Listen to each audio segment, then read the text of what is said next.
Go. Excellent. So we read Joshua 2, the famous story of the spies going to Rahab's house. That's right. And being lowered down on a rope from the city walls. I just seem to remember that from pictures in storybooks. The red cord. With the red cord. Yeah, no, interesting, isn't it? So, I mean, Gee, why do they have to send out these two guys to scout the land? What's the purpose of that?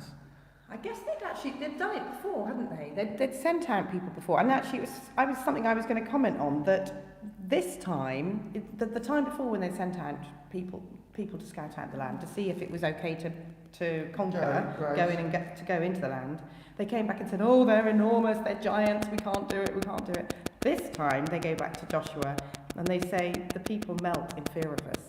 It's a completely different story. It's a completely different view, isn't it? She also talks about the fact that the stories precede them of splitting this Red Sea, of the destroying those various kings. But don't they look like a scary sort of army? The Israelites, I mean, aren't the locals a bit kind of terrified? There is sort of that's exactly it. Yes, I mean, there's force. And Joshua reminds me of Mr. Bond's boss. Yes, an M, or whoever it is, yes. Yes, going out, and they've gone out to spy out the land. They didn't have an Aston Martin, that's the only thing. How do you know? Yes, that thing is written in the Bible. Yes.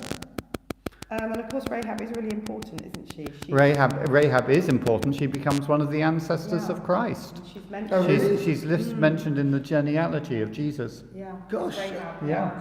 How does that figure?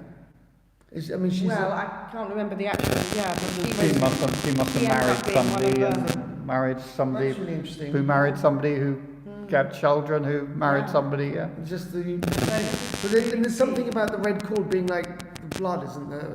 There's a sort of symbolism in that, isn't there? The crimson cord. Possibly you could read into that. It might just have been very obvious. The one you can see.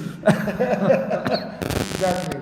Having something in camouflaged earth tones would not have been quite seen. And again, interesting that she was a prostitute.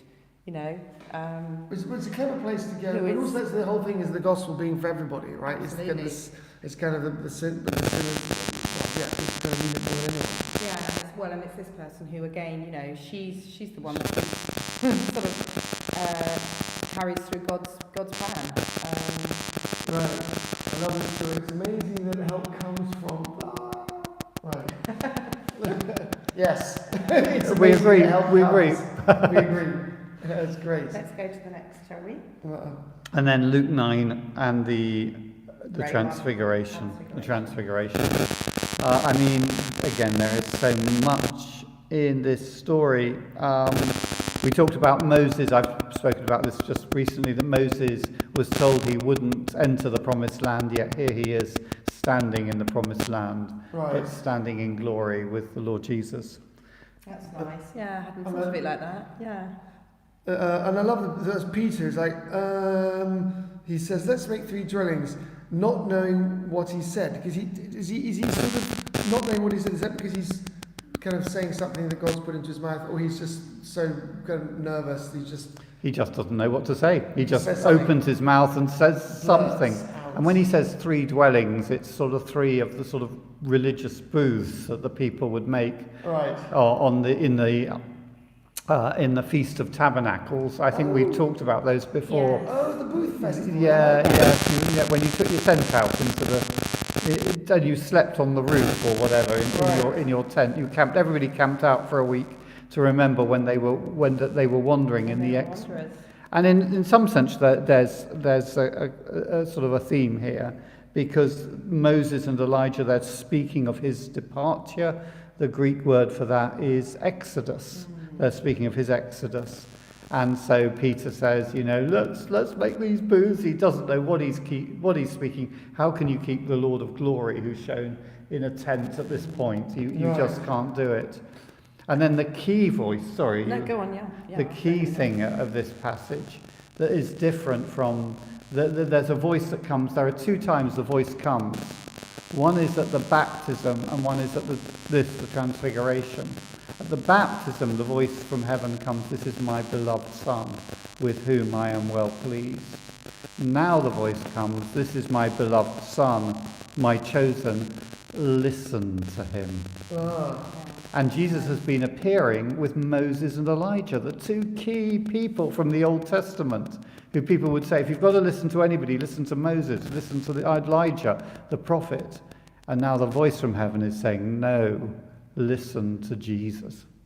And I guess the Peter blurt out thing is that he wasn't really listening and he hadn't really understood.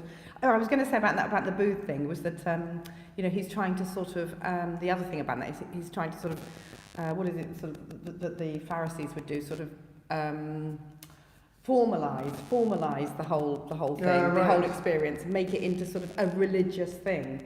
Felt the need to somehow sort of explain it. Yes, so there was a sort of, against everything that had been said. Yeah. It's interesting. They entered a cloud, so I guess there was some sort of mist that came down.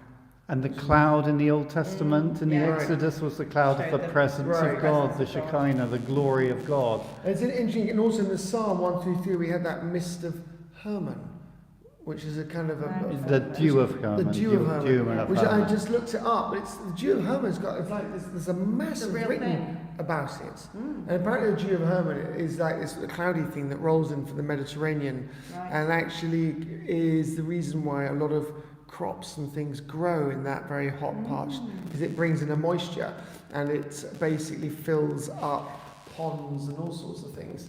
So the dew of Hermon is actually quite a key thing, almost like a metaphor for God's refreshing gifts. Various things I ranged about the Indonesian language, but I missed the key part of that. Sorry, Vera. Vera, lovely to see you. Well, lovely to see you, and thank you, and have a wonderful day. Yeah, great. And yes, sun is shining.